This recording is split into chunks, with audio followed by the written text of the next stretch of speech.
باکۆ و ئەنقەرە دەیانەوێت تاران بخنکێنن. داڵانی زەنگەزۆر و هەڕەشە نوێیەکانی باکۆ و ئەنقەرە بۆ سەر تاران. داڵانی زەنگەزۆر دەبێت لە زووترین کاتدا بکرێتەوە و دەشکرێتەوە. ئەرمینیا دەبێت لەمە تێبگات و لەوە زیاتر ئێمە تووڕە نەکات. ڕێکخراوەی تورک لە ڕێگەی داڵانی زەنگەزۆرەوە دەبێت بەناوەندێکی گەورەی دەسەڵات لە دنیادا. ئەرمینیا دەبێت ئەمە باش بزانێت کە بە شارەسەدی ستەمکار و هاوپەیمانی سەرەکی ئەوان لە ڕۆژهەڵاتی ناوەڕاست کۆتایی هاتوو، باشترە ئەرمینیا هەنگاوی دروست هەڵبگرێت. ئەو شتەی لە بەرژەوەندی تورکیادایە لە بەرژەوەندی ئازەربایجانیشدایە. ئاسایش و بەرژەوەندی و داهاتووی ئێمە و تورکیا پێکەوە گرێزراوە. دۆخێکی نوێ لە ناوچەکەدا سەری هەڵداوە و لەم دۆخە نوێیەدا پێگە و جێوشێنی تورکیا بەرجەستەیە. ئێمە لە پاڵ تورکیادا دەمێنینەوە و دەسەڵاتی ئێمە فراوانتر دەبێت. باسکردن لە داڵانی زەنگەزۆر هێڵی سووری تارانە.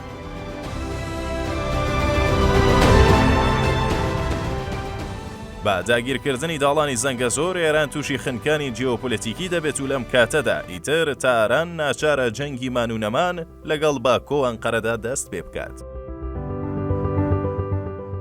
ئەمانەی سەرەوە بەشێک بوون لە جوین لێجوانەکانی ئیلهام عەلیەڤ سەرۆکی وڵاتی ئازەربایجان کە سەبارەت بە دۆخی نوێی ناوچەکە و هەروەها پرسی داڵانی زەنگەزۆر لە ڕێکەوتی حەوتی کانونی دووەم بڵاوکرایەوە.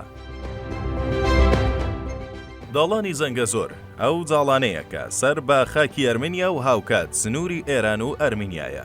تایبەتمەندی سەرەکی ئەم داڵانەوەیە کە خاکی ئازەربایجانی کردووە بە دوو بەشەوە، واتە بەشی پارێزگای نەخجەوانی لە خاکی ئازەربایجان جاپڕیوە. لەمڕۆوە ئەم داڵانە بۆتە هۆی جیابوونەوەی نەخجەوان لە ئازەربایجان. تورکیای دراوسێش نەخجەوانی لەسەر جەم وڵاتانی تورک زمان و تورک ڕەگەز جیا کردوێتەوە و لە ئەگەری داگیرکردنی ئەم داڵانە لەلایەن تورکیا و ئازەربایجانەوە بە ئاسانی سەرجەم خاکی وڵاتانی تورک ڕەگەز بە یەکتری دەبەسترێنەوە. ئیتر لەم دۆخەدا جیا لەوەی خەونی گوتاری پانتورانیزم دێتە دی، قورساییەکی تایبەتیش لە بواری سیاسی و ئابووری و جیۆپۆلیتیکیەوە بۆ تورکیای ئەردۆغان مسۆگەر دەکات. واتە تورکیا لە ڕێگەی ئەم داڵانەوە جیا لەوەی دەتوانێت ڕێبەرایەتی نزیکەی 600 ملیۆن تورک بکات، دەتوانێت تورکیاش بکاتە ناوەندێکی کاریگەری بڕیاردان لە دنیادا. ئیدی لەم ڕێگایەوە غاز و نەوتی تورکمانستان و ئازەربایجانیش ڕەوانەی بازاڕەکانی جیهان بکات. ئەمە جیا لەوەی سوودی بەرچاوی بۆ ئەنقەرە دەبێت و دەکرێت وە کارتێکی سیاسی گرنگ لە ئاست ئەوروپاشدا بەکاری بێنێت. گرنگتر لەوەش پێگەی تاران لە ئاسیای ناوەڕاستەوە بۆ هەمیشە و بە تەواوەتی لاواز دەکات. کەواتە لە بواری جوگرافیای سیاسیدا تورکیا دەتوانێت بە ئاسانی هەناسە لە تاران ببڕێت و بە وتەی توێژەرێک لە ڕێگای داڵانی زەنگەزۆرەوە تورکیا بە ئاسانی دەتوانێت تاران بخنکێنێت. لەمبارەوە داڵانی زەنگەزۆر دەمێکە بۆتە خەون و خولیای ئەنقەرەی ئەردۆغان و باکۆی عەلیەڤ. بۆیە ئیتر ئەم دوو سەر و کۆمارە ڕەگەزپەرستەی تورک دەیانەوێت لەم ڕێگەیەوە ڕێبەرایەتی جیهانی تورک لە ئەستۆ بگرن و خۆیان وەک پاڵەوانی ساحەکە نیشان بدەن. بۆ گەیشتن بەم خەونە ئەردۆغان و عەلیەڤ بەرنامە و پرۆژەی سەیر و سەمەرەیان هەیە. لە هەنگاوی یەکەمدا هێرشیان بۆ سەر بەشێک لە خاکی قەرەباغی کردو، پاش داگیرکردنی قەرەباغ بە تەمای داگیرکردنی ئەم داڵانەش بوون کە نزیکەی 36 کیلۆمەتر درێژە. هەر لەبەرەوە تەنانەت پەنایان بۆ تەلەبیب وەک دوژمنی سەرەکی تاران برد. بەڵام لە ڕوانگەی تارانەوە داڵانی زەنگەزۆر جگە لەوەی هێڵی سوورە تەنانەت ڕاشکاوانەش بە ئەنقەرە و باکۆیان ڕاگەیاندووە.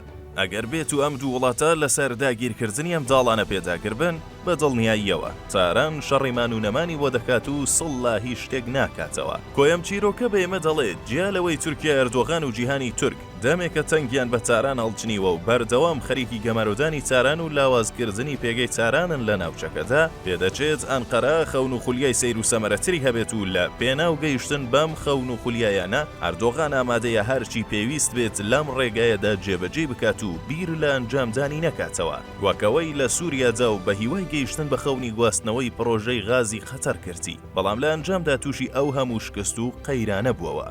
لە کۆتاییشدا پێویستە ئاماژە بەو ڕاستیە بترێت تەنانەت لە ئەگەری داڕمان و ڕوخانی سیاسی تارانیشدا ئەستەمە ئەم خەون و خولیایی باکۆ و ئەنقەرە سەر بگرێت، چونکە جیهان و بەتایبەت جیهانی ڕۆژاوا گەیشتوونەتەوە بڕوایەی. ئەگەر لەم ئانوساتەدا پێش بە تورکیا ئەردۆغان نەگیرێت خەونی قورس و گرانی بۆ ناوچەکە و تەنانەت جیهانیش هەیە.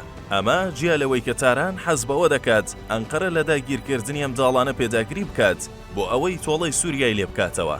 ئەگەر تاران خۆی لەم ماوەیەدا تووشی داڕمانی ئابووری و ڕوخانی سیاسی نەبێتەوە.